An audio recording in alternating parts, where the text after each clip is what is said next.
Hey guys, welcome back to the channel. And guess what? It's that time again. Top 5 baits of June. Let's talk about it.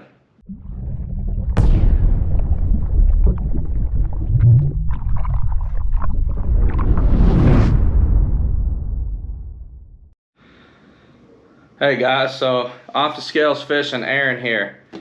And wow man, we're in June and I'm actually a couple days behind, so I apologize for that. I've been trying to get these videos out on the first of every single month, but it's been kind of crazy. Yeah, it's starting to get warm down here in the south, Alabama, mid 80s every day, lows in the 60s to upper 60s. So, with that, being said, the fish are completely post spawn. This has been happening for a while. They've been done bedding, for a while now. So I'm going to give you guys the best baits I'm going to target them with, and I think, you guys will have some success with them as well. So let's get things kicked off with the deep crank.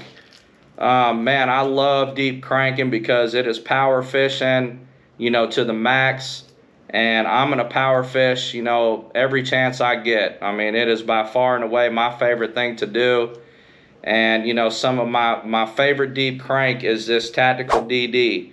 Old Tactical Bassin made this thing. And, it's a Tactical DD Crank 75. And this guy will run, about 18 feet deep on 10 to 12 pound fluorocarbon. I got this in a few different colors, all shag colors, and I just absolutely love this crank. I will actually, between this one and the Z-Boss, the big crank that'll run about 20 feet are two of my favorites. And then I'll dive into a couple other ones like the Berkeley Dredger and stuff like that. But these cranks, they run true. They got a little tighter wobble. So by far and away, this is probably my favorite crank. And man, I've caught a lot of big fish on these, and there is nothing better to me than finding a school of fish offshore and just putting the hammer to them, catching them back to back to back. I've done that a handful of times in my life, and man, when you get that school fired up, man, it is just tough to beat a deep crank. So that's probably, might be my number one way to, to catch them in the summertime, post-spawn era. So as far as the rod that I use for that, you're going to want a long rod, guys. This one right here is an arc rod. And I haven't really talked about this rod with you guys, but this is an arc Tharp series rod, and it's called the Rocket Launcher. So like I said, it's a super long rod, but you're gonna want to make those super long casts on those fish, and then you're gonna reel down to get that crankbait down in the strike zone rather quickly. So like I said, this is a 710, and the action on it is a moderate fast, and then it's a medium heavy. So I personally like a really long rod for this because it gives it that good parabolic bend to, make a super freaking long cast with these crankbaits and get them down deep in the strike zone where these fish are, depending on what they're relating to. I paired that with a Daiwa Zillion 6:3 gear ratio.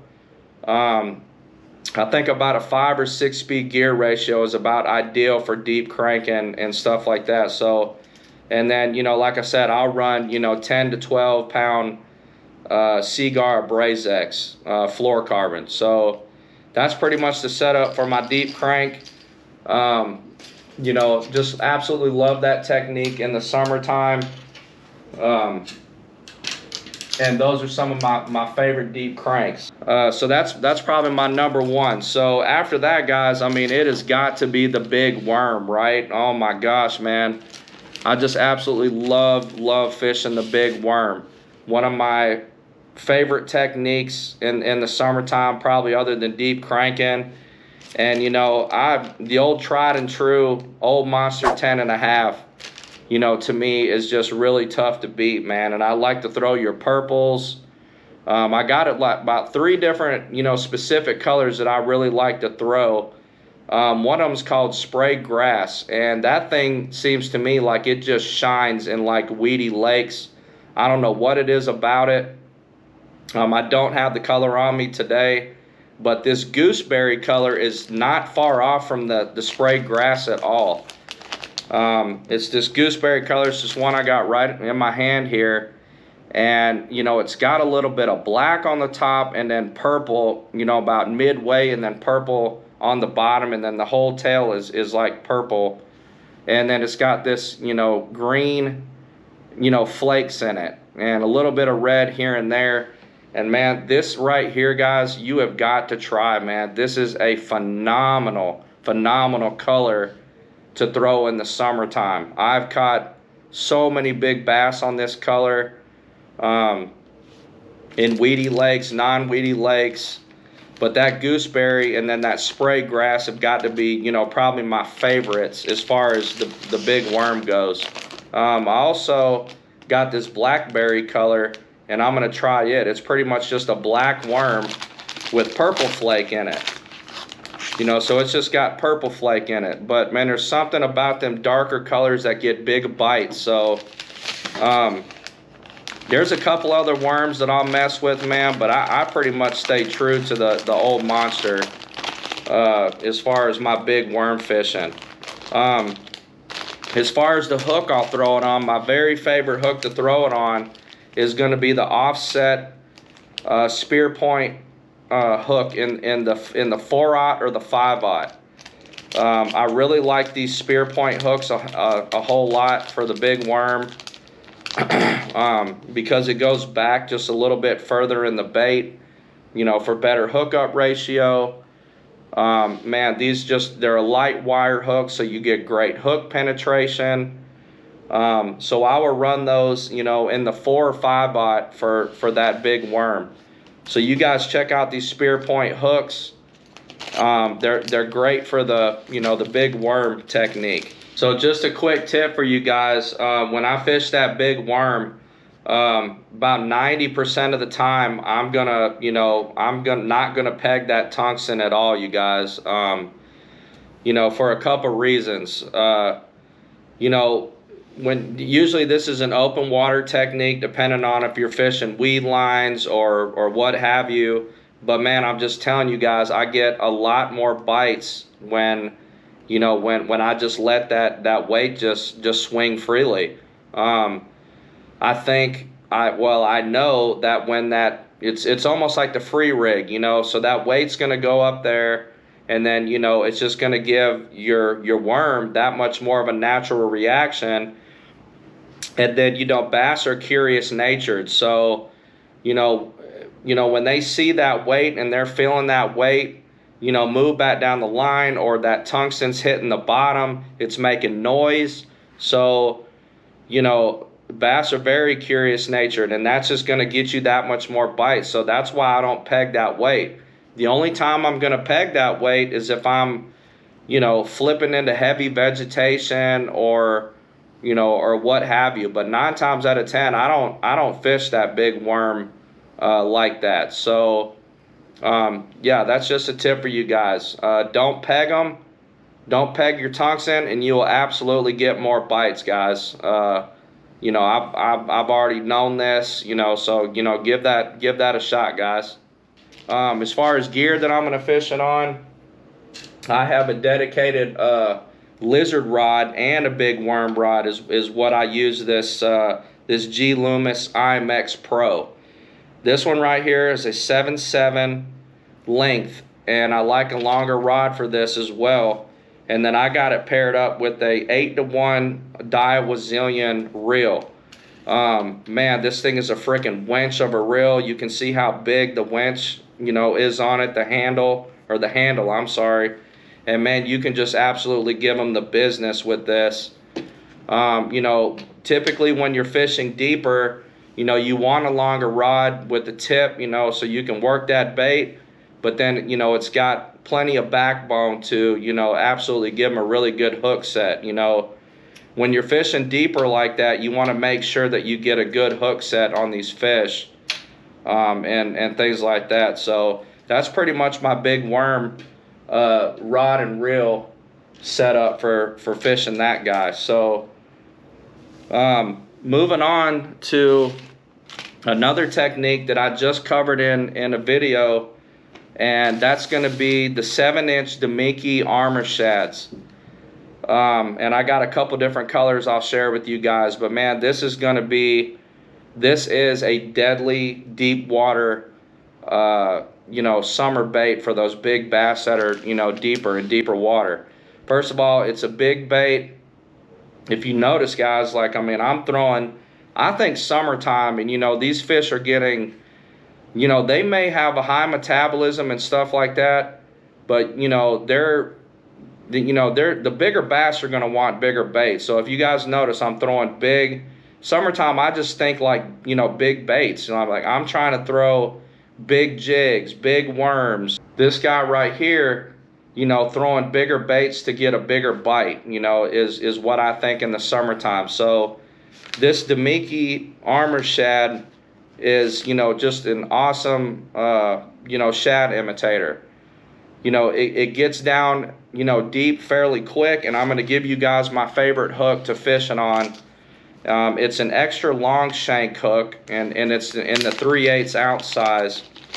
It seems to pair up really, really well with this 7-inch Demiki armor shad. So, and it's a screw lock hook, so I mean, it's easy, right? I mean, you just screw that guy into the head, you know, and then he's going to go back, you know, into the bait. And, you know, just like that worm hook, I like my weights in these bigger, longer, you know, baits to stick back a little bit further, you know, just to give you better hookup, you know, ratio and things like that. You know, it's really important that you guys fish the right hook in these baits to make your time on the water, you know, that much more successful, and get a hook in these fish.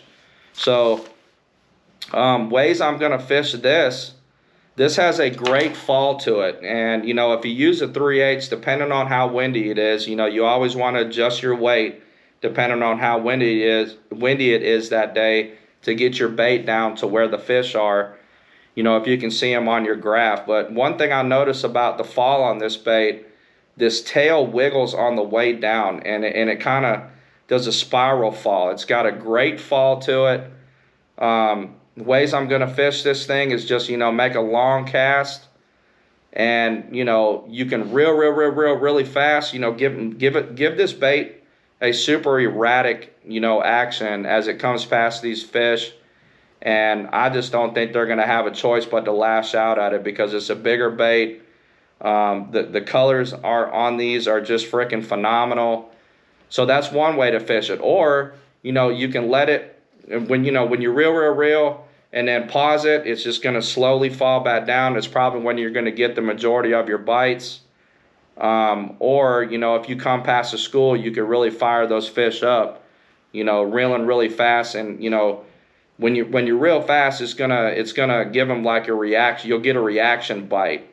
And other ways you can fish is just let it fall, and then, you know, jerk, pause, and, you know, jerk, pause. You know, this time of year, you know, you don't have to have a long pause. I think this bait and the way it's designed and stuff like that is for erratic fishing, erratic action. So I'm going to fish that on a 7.7 heavy on my Duckett Signature Select Series rod from Duckett, the Jacob Wheeler Series rod.